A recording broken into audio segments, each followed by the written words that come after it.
Hello friends, welcome to our channel your career point. दोस्तों, channel पे सामान्य अध्ययन की टेस्ट सीरीज चल रही है। आज इसका 19वां पार्ट है और इससे पहले चैनल पे इसके 18 पार्ट अपलोड हो चुके हैं। आप उनको भी देख लेना, वहाँ से निश्चित क्वेश्चन देखने को मिलेंगे। ये राज्य स्तरीय एग्जाम के लिए इंपॉर्टेंट है, यूके ट्रिपल एस सी और यूके पीएससी के लिए। यूके ट्रिपल एस सी में 40 नंबर की जीके पूछी आती है, ऑल इंडिया जीके, उसमें रीजनिंग के क्वेश्चन भी होते हैं। और जो यूके पीएससी का जो पेपर होना है आर ओ का, उसके लिए भी इंपॉर्टेंट है। और UK PSC upper PCS pre के लिए इंपॉर्टेंट है, उसमें भी जनरल पेपर पूछा जाता है। तो मोस्ट इंपॉर्टेंट है यूके ट्रिपल एस सी के लिए भी। तो पटवारी, लेखपाल, फॉरेस्ट गार्ड, बंदी रक्षक, पुलिस कांस्टेबल, एसआई सबके लिए इंपॉर्टेंट है। तो चलिए शुरू करते हैं, आज 19वां पार्ट है। चलिए पहला क्वेश्चन देखते हैं। 2022 में राष्ट्रमंडल खेलों का आयोजन किस स्थान पर किया जाना है? तो इस साल होने हैं कॉमनवेल्थ गेम्स। तो ये कहाँ पे होंगे इनमें से? तो इसका राइट आंसर हो जाएगा इंग्लैंड में होंगे। ठीक है, इंग्लैंड के बर्मिंघम में होंगे ये। तो इसमें दूसरा वाला राइट आंसर हो जाएगा। इंपॉर्टेंट क्वेश्चन है, कॉमनवेल्थ गेम्स से क्वेश्चन बनते हैं। जितने भी गेम्स होने हैं ना, चाहे फीफा वर्ल्ड कप हो, चाहे कोई भी कोई भी टूर्नामेंट होता है इंटरनेशनल, वो पूछा जाता है कि ये कहाँ होंगे। ठीक है, तो इंपॉर्टेंट है ये। तो इसका राइट आंसर हो जाएगा इंग्लैंड, बर्मिंघम। 2022 का राष्ट्रमंडल खेल ही होगा, कॉमनवेल्थ गेम बोलते हैं इसे। चलिए नेक्स्ट क्वेश्चन है, निम्नलिखित में से किस वर्ष में भारत की ब्रिटिश सरकार द्वारा वन्य पक्षी एवं पशु अधिनियम कब अधिनियमित किया गया? ठीक है, तो जो ब्रिटिश टाइम चल रहा था उस समय, तो उस समय आया था वन्य पक्षी एवं पशु संरक्षण अधिनियम। तो ये कब अधिनियमित किया गया था? तो इसका राइट आंसर क्या हो जाएगा? इसका हो जाएगा 1912 में, क्योंकि यहाँ पे ब्रिटिश टाइम की बात हो रही है। ठीक है, तो ये 1912 इसका राइट आंसर हो जाएगा, क्योंकि उस समय ब्रिटिश गवर्नमेंट ऑफ इंडिया था। ठीक है, 1912 के टाइम पे। तो इस समय आया था वन्य पक्षी एवं पशु संरक्षण अधिनियम। तो इनेक्टेड हुआ था 1912 में। तो इंपॉर्टेंट क्वेश्चन है, ऐसे क्वेश्चन देखने को मिलते हैं। तो इसका चौथा वाला राइट आंसर हो जाएगा। चलिए नेक्स्ट क्वेश्चन देखते हैं।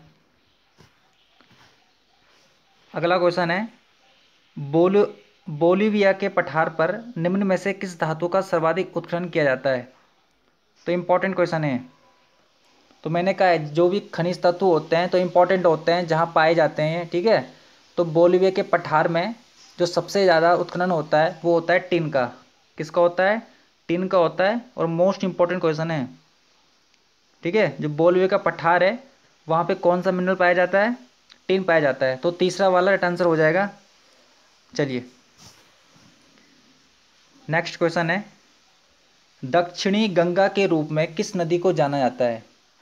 दक्षिणी गंगा। तो इसमें बहुत कन्फ्यूजन होता है, इसको दूर करेंगे हम। तो दक्षिणी गंगा के रूप में जाना जाता है गोदावरी को। किसको जाना जाता है? गोदावरी को जाना जाता है दक्षिणी गंगा के रूप में। और दूसरा क्वेश्चन आता है कि दक्षिण की गंगा, ठीक है, और दक्षिण की गंगा को कहते हैं कावेरी। तो इसमें कन्फ्यूजन होता है। ठीक है, अगर आएगा दक्षिणी गंगा कौन है तो है गोदावरी, अगर पूछेगा दक्षिण की गंगा तो हो जाएगा कावेरी। चलो लिख लेता हूँ मैं यहाँ पे, दक्षिण की गंगा। ठीक है, अब कन्फ्यूजन आपको दूर हो गया होगा, तो याद कर लेना ऐसे, ये अलग अलग चीज़ें हैं। दक्षिणी गंगा गोदावरी, दक्षिण की गंगा कावेरी। तो इस क्वेश्चन में जो पूछा गया है इसका राइट आंसर हो जाएगा गोदावरी। चलिए, निम्नलिखित में से कौन सा सुमेलित नहीं है? तो दिवसों से क्वेश्चन बनते हैं, तो आपको बताना है इनमें से कौन सा गलत है। तो देखते हैं, पहला है विश्व जनसंख्या दिवस 11 जुलाई को मनाया जाता है, करेक्ट है। विश्व वानिकी दिवस 21 मार्च को मनाया जाता है, ये भी करेक्ट है। विश्व पर्यावरण दिवस मनाया जाता है 5 जून को, ये भी करेक्ट है। लेकिन जो विश्व तंबाकू निषेध दिवस है ये 22 मार्च को नहीं मनाया जाता है, क्योंकि मनाया जाता है 31 मई को। ठीक है, 31 मई को मनाया जाता है ये विश्व तंबाकू निषेध दिवस। मैंने आपको याद भी करवाया था कि मैं 31 मई को तंबाकू छोड़ दूंगा, से याद करना है इसको, याद हो जाएगा आपको। ठीक है, आपको कहना है कि मैं 31 मई को तंबाकू खाना छोड़ दूंगा, तो ये हो जाएगा विश्व तंबाकू निषेध दिवस कब मनाया जाता है? 31 मई को मनाया जाता है। तो ये चौथा वाला गलत हो जाएगा, बाकी सही दे रखे हैं। इनसे बहुत पूछते हैं एग्जाम में, जो ये विश्व जनसंख्या दिवस है 11 जुलाई, विश्व वानिकी दिवस 21 मार्च, इसे बहुत पूछते हैं। तो इसका चौथा वाला राइट आंसर हो जाएगा। अगला क्वेश्चन है, टंगस्टन उत्पादन के लिए प्रसिद्ध है डेगाना डेगाना खान, ये किस राज्य में स्थित है? तो यहाँ से टंगस्टन का उत्पादन होता है और ये डेगाना खान मिलेगी आपको राजस्थान में। कहाँ मिलेगी? राजस्थान में मिलेगी। मोस्ट इंपॉर्टेंट क्वेश्चन है, मैंने कहा है खनिजों से क्वेश्चन बनते हैं।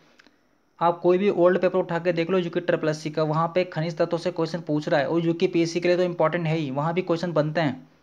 तो मैंने सारे करा दिए हैं जो भी इंपॉर्टेंट है। अगर क्वेश्चन आएगा तो यहीं से आएगा, कहीं बाहर से ही नहीं आएगा। तो आप देख लेना जब पेपर हो जाएगा आपका, यहीं से क्वेश्चन देखने को मिलेगा। तो इंपॉर्टेंट ये वाला क्वेश्चन, ठीक है। जो डेगाना खान है राजस्थान में, और यहाँ से होता है टंगस्टन का उत्पादन। तो तीसरा वाला राइट आंसर हो जाएगा इसमें।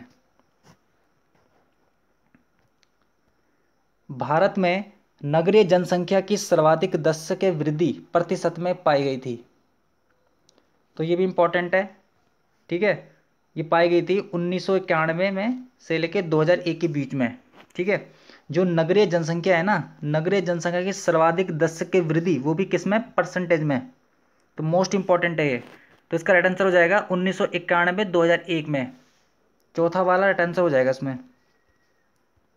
चलिए नेक्स्ट क्वेश्चन है, गीत गोविंद, इसे बहुत पूछते एग्जाम में। जो गीत गोविंद है, इसके राइटर कौन है? इसके राइटर हैं जयदेव। कौन है? जयदेव। लेकिन अगर क्वेश्चन डिफिकल्ट बनेगा तो पूछ सकता है, जो गीत गोविंद के रचनाकार जयदेव हैं, ये किसकी सभा को अलंकृत करते थे, यानी किसके समकालीन थे ये, ठीक है। तो ये सेन वंश के समकालीन माने जाते हैं और लगभग इसमें सभी दे रखा है, दो, विजय सेन और लक्ष्मण सेन, दोनों में कन्फ्यूजन होगा आपको। तो इसका राइट आंसर हो जाएगा लक्ष्मण सेन। क्या हो जाएगा? लक्ष्मण सेन हो जाएगा। ये मोस्ट इंपॉर्टेंट क्वेश्चन है, ठीक है, क्योंकि इसे बहुत पूछते एग्जाम में। गीत गोविंद के रचनाकार कौन है? जयदेव है। और ये किसकी सभा में अलंकृत थे? तो लक्ष्मण सेन के समकालीन माने जाते हैं जयदेव। तो इन्हीं की फेमस रचना है गीत गोविंद। तो चौथा वाला राइट आंसर हो जाएगा इसमें। अगला क्वेश्चन है, सर्च इंजन नहीं है, तो बताइए इनमें से कौन सा सर्च इंजन नहीं है? तो इसमें से हो जाएगा सफारी। सफारी एक क्या है? वेब ब्राउज़र है। तो सफारी इसमें वेब ब्राउज़र हो जाएगा, ठीक है, वेब ब्राउज़र। चलिए लिख लेता हूँ मैं, वेब ब्राउज़र। और बाकी लाइकन्स, ठीक है, लाइकोस है ये, ठीक है, लाइकोस, थोड़ा डिफिकल्ट हो गया वर्ड। बिग और याहू, ये सब सर्च इंजन होते हैं, ठीक है, लेकिन इसमें सफारी नहीं है सर्च इंजन। चलिए, तो इसमें तीसरा वाला राइट आंसर हो जाएगा सफारी, ये एक वेब ब्राउज़र है। भारत में माइका यानी अब्रक का सबसे बड़ा उत्पादक राज्य कौन सा है? तो सबसे ज़्यादा अब्रक आपको कहाँ मिलेगा भारत में? और मैं आपको बता दूं कि सबसे ज़्यादा अब्रक भारत में पाया जाता है। मोस्ट इंपॉर्टेंट क्वेश्चन है। अब्रक की मतलब बहुत सारी यहाँ पे उत्पादन होता है इंडिया में, और जो सबसे ज़्यादा अब्रक पाया जाता है वो पाया जाता है आंध्र प्रदेश में। कहाँ पाया जाता है? आंध्र प्रदेश में पाया जाता है। तो तीसरा वाला राइट आंसर हो जाएगा, सबसे ज़्यादा अब्रक आपको यहीं देखने को मिलेगा आंध्र प्रदेश में। चलिए नेक्स्ट क्वेश्चन है, तो ये थोड़े बहुत दे रखे हैं कि happy birthday Joshi, one hop तथा सी ब्रेन, ये क्या चीज़ है बताइए? तो ये है सिस्टम वायरस है। ये क्या है? सिस्टम वायरस है। ऐसे क्वेश्चन बनते एग्जाम में, आपको याद करने पड़ेंगे। ये सिस्टम वायरस के एग्जाम्पल हैं सारे, की happy birthday Joshi, sorry, one hop तथा सी ब्रेन, क्या है ये? सिस्टम वायरस है। तो चौथा वाला राइट आंसर हो जाएगा इसमें। इंपॉर्टेंट क्वेश्चन है। भूमि के कीचड़ युक्त भाग को क्या कहा जाता है? तो जो भूमि का कीचड़ युक्त भाग होता है उसको क्या कहते हैं? सीमार। क्या कहते हैं? ये उत्तराखंड का क्वेश्चन यहाँ आ चुका है, लेकिन चलिए इंपॉर्टेंट है ये भी। तो भूमि के कीचड़ युक्त भाग को क्या कहते हैं? सीमार कहते हैं, सीमार। तो चौथा वाला राइट आंसर हो जाएगा इसमें।